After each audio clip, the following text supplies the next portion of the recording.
दोस्तों, इस प्रेजेंटेशन में आप सबका स्वागत है। और ख़ासकर ये जो प्रेजेंटेशन है मैं इसीलिए भी बना रहा हूँ ताकि कर्नाटक के जो किसान भाई हैं उन तक मेरा ये जो मैसेज है वो पहुँचे। और दूसरा ये है कि इस एक्ट के ताल्लुक से जो बहुत सारी बातें जो फैलाई जा रही है वो भी एक पब्लिक अवेयरनेस में लोगों को पता चले कि एक्चुअल में क्या चल रहा है, इसके पीछे क्या है। क्या सचमुच गाय का प्रोटेक्शन करना है, सचमुच कैटल का प्रोटेक्शन करना है, इसके बारे में क्या हुआ। इतने साल से हम लोग जो है तो ये एक्ट को लागू कर रहे हैं, ये एक्ट का सचमुच फ़ायदा हुआ है या नहीं हुआ, सचमुच गवर्नमेंट इंटरेस्टेड थी इसमें या नहीं थी, इन्होंने सीरियसली इम्प्लीमेंट किया या सिर्फ बताने के लिए इन्होंने किया। तो ये सब जानने के लिए मैंने क्या किया हूँ कि पिछले 2 साल से मैं इस इशू पर अपना रिसर्च कर रहा हूँ। और इस रिसर्च में मैंने ये किया कि जो लाइफ स्टॉक जो सेंसस डेटा है हर 5 साल हमारे पास, जैसे जनगणना होती है उसी तरह से हमारे पास पशुगणना भी होती है। और पशुगणना जो होती है उसका जो डेटा है वो पब्लिश होता है। तो वो डेटा को मैंने ऑफिशियल वेबसाइट से निकाला और निकाल के मैंने जो तो इसको एनालाइज़ किया सारे स्टेट के लिए। लेकिन हम आज बात करेंगे सिर्फ कर्नाटक के बारे में, इसलिए कि हम उस बिल के ताल्लुक से बात कर रहे हैं। तो सबसे पहली तो चीज़ ये है कि आप अगर जो एक्ट है उनको पढ़ेंगे तो एक्ट के अंदर आपको लगेगा जो 1964 का ओरिजिनल एक्ट है, उस ओरिजिनल एक्ट में सेक्शन 4 में दिया गया है कि कोई भी शी बफलो और गाय और काफ जो छोटा बछड़ा होता है उसका स्लॉटर प्रोहिबिटेड है। तो इनका जो बोलना है, अभी जो पॉलिटिशियंस आकर जो बोल रहे हैं कि हमने अभी गाय का जो है तो हत्याबंदी ख़त्म की, है बिल्कुल गलत है। तो 1964 के एक्ट से है। अब इन्होंने जो किया है वो ये किया है कि अभी का जो एक्ट है उसमें एक प्रोविज़न ये था कि 12 साल से ऊपर के जो बुलक्स थे, मेल बैल है ना, जो अनइकोनॉमिकल थे, जो काम नहीं कर सकते थे और जो परमानेंटली इनकैपेसिटी, जो कभी भी काम नहीं कर सकते, ना ड्राफ्ट पर्पस के लिए कर सकते, ऐसे जो बैल थे, इन बैल को अगर उनकी हेल्थ बराबर है और सर्टिफिकेशन मिलता है तो उनको स्लॉटर करने की परमिशन थी। अब वो चीज़ को ये जो अभी जो 2020 का जो इन्होंने जो बिल पास किया है उसमें उसको निकाल दिया है और कर्नाटक में टोटल प्रोटेक्शन उन्होंने अभी लागू किया है। यही फ़र्क है। अब हम लोग ये देखते हैं कि सचमुच ये जो एक्ट है इसका सचमुच किसानों को फ़ायदा हुआ क्या, पब्लिक इंटरेस्ट की ये लोग बात कर रहे हैं क्या, जो ऑब्जेक्टिव इसके पीछे थे, जो वजूहत थे कि भाई हमको ये करना है ये करना है। क्योंकि एक्ट जब बनाते तो उसकी वजह रहती है कि हमको ये सारी चीज़ें हमको हासिल करनी है, तो वो चीज़ें हासिल हुई क्या, अब उसका मैं आपको ब्रीफ में डेटा बताता हूँ।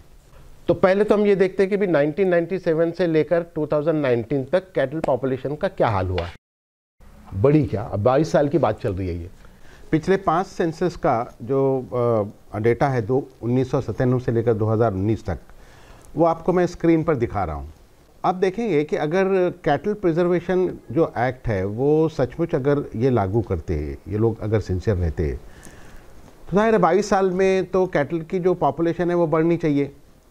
अब आप डेटा देखेंगे तो 1997 में लगभग 108 लाख कैटल पॉपुलेशन कर्नाटक में थी टोटल, जो 2019 में घटकर लगभग 84 लाख हुई है। तो बढ़ने के बजाय कैटल पॉपुलेशन कम हुई है। इसका मतलब ये है कि जो पहला इनका जो ऑब्जेक्टिव था कि स्लॉटर को जब हम बैन करेंगे तो जो नंबर्स है वो नंबर्स बढ़ेंगे, वो बिल्कुल गलत है। और ये किसी एक सेंसस का डेटा नहीं है, ये 5 सेंसस का डेटा है। और आप देखेंगे कि कंसिस्टेंटली 1997 से लेकर 2019 तक पॉपुलेशन घटी है। अब दूसरा उसी टेबल में मैंने मेल और फीमेल यानी जो बुलक्स है उसका भी पॉपुलेशन बताया हूँ और उसके बाद में जो गाय है उसका भी पॉपुलेशन बताया हूँ। अब बुलक तो जो है मेल जो कर्नाटक में है वो तो 12 साल के ऊपर की सिर्फ परमिशन थी। इसका मतलब है कि 12 साल से ऊपर के जो बैल होंगे वो मुश्किल से 10%, 15% या ज़्यादा से ज़्यादा 20% होंगे। लेकिन अब आप देखेंगे कि इनका जो पॉपुलेशन है जो मेल का वो 1997 में लगभग 46 लाख था और वो 2019 में घटकर सिर्फ 18 लाख हो गए। तो इसका मतलब ये है कि जो मेल की जो पॉपुलेशन है वो बहुत ज़्यादा घटी है। हालांकि मेल को 12 साल तक के जितने भी जो बैल है उनको प्रोटेक्शन है। सबसे ज़्यादा जो इंटरेस्टिंग बात है वो ये है कि इंडिपेंडेंस से लेकर आज तक गाय जो है उसके ऊपर पाबंदी है, गाय की हत्या नहीं कर सकते, स्लॉटर नहीं कर सकते। तो जाहिर है हर 5 साल में गाय की जो संख्या है, जो नंबर्स है, वो बढ़ने चाहिए। अब आप स्क्रीन पर, आप टेबल पर जब देखेंगे तो पता चलेगा कि आपको 1997 से लेकर 2019 तक जो गाय की जो पॉपुलेशन है वो लगभग 60 लाख से लेकर 65 लाख के दरमियान सिर्फ वेरी हो रही है। जबकि अगर कोई भी गाय अगर आप स्लॉटर नहीं कर पा रहे हैं तो इनकी जो पॉपुलेशन है वो हर 5 साल में डबल होनी चाहिए। तो इसका सीधा सीधा मतलब ये है कि कर्नाटक के जो किसान है वो बहुत इंटेलिजेंट है, बहुत होशियार है, और लगभग पूरी दुनिया में जो स्ट्रैटेजी जो किसान जो करते हैं वो ये करते हैं कि उनकी जो गाय के जो नंबर है, दूध देने वाले जो गाय के जो नंबर है, वो नंबर वो हमेशा कांस्टेंट रखते हैं, उस पर बहुत ज़्यादा वेरिएशन नहीं होने देते। इसलिए कि ज़्यादा किसान को प्रॉफिट कब होता है, जब वो कम गाय से ज़्यादा दूध निकाले। तो कर्नाटक के जो किसान हैं वो उन्होंने ये ठहरा लिया है कि हमको 65 लाख के ऊपर हमको गाय की संख्या नहीं ले जानी है।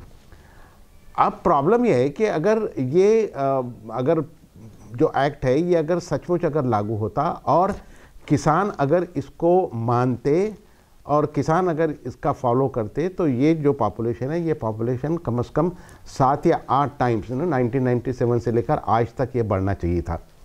तो ये टेबल से साफ 2 चीज़ें निकल कर आ रही है कि नंबर 1, ये जो एक्ट है इसका कोई इफ़ेक्ट नहीं हुआ है।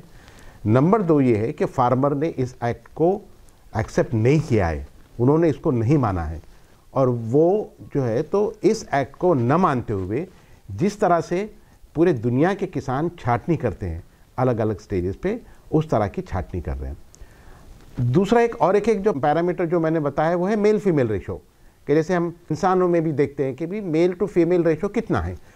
अब अगर मेल फीमेल दोनों को प्रोटेक्शन है और सिर्फ 12 साल के ऊपर के जो बैल है सिर्फ उन्हीं को अगर परमिशन है स्लॉटर की, ज़ाहिर आपका जो मेल टू फीमेल रेशो बहुत अच्छा होना चाहिए।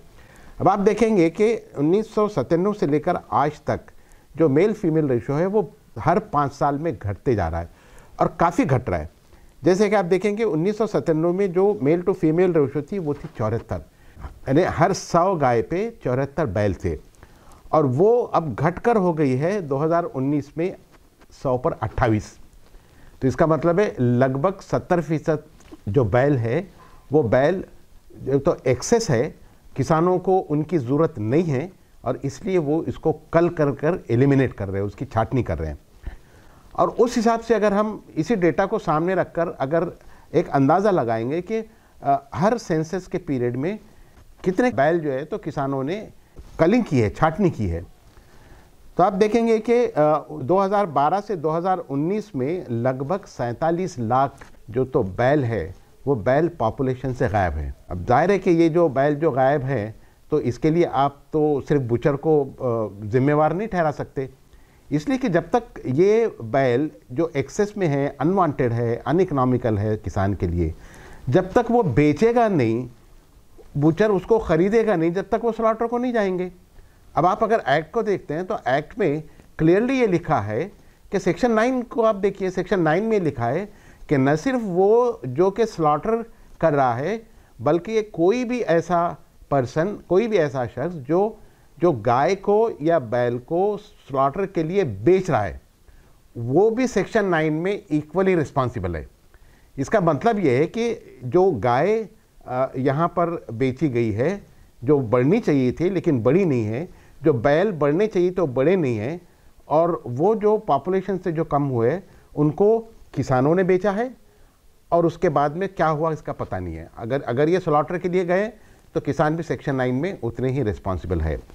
तो इसका पूरा जो एब्स्ट्रैक्ट ये है कि समरी में मैं आपको ये बताऊंगा कि ये जो एक्ट है, इस एक्ट का पिछले 22 साल के पिछले पूरे आप 70 साल अगर देख लेंगे तो पूरे 70 साल में इसका कर्नाटक में कोई फ़ायदा नहीं हुआ है। दोस्तों, मुझे उम्मीद है कि आज का ये एपिसोड आपको पसंद आया होगा। अगर आपको सचमुच ही अच्छा लगा तो आप इसे अपने दोस्तों के साथ शेयर कीजिए, दूसरे किसान भाइयों के साथ शेयर कीजिए, और इसके बाद में जो नेक्स्ट जो एपिसोड जो मैं बनाने वाला हूँ उस एपिसोड में मैं आपको जो आगे का जो डेटा एनालिसिस उसके बारे में बताऊंगा कि बैल के जो नंबर कम हो रहे हैं, जो गाय के जो नंबर कम हो रहे हैं, वो एक्चुअल में किस स्टेज के ऊपर छाटनी हो रही है और क्या उस स्टेज पर छाटनी लॉ के हिसाब से, कानून के हिसाब से परमिटेड है क्या। तो आपसे विनती है कि आप मेरा जो दूसरा एपिसोड है वो भी आप ज़रूर देखें। बहुत बहुत धन्यवाद।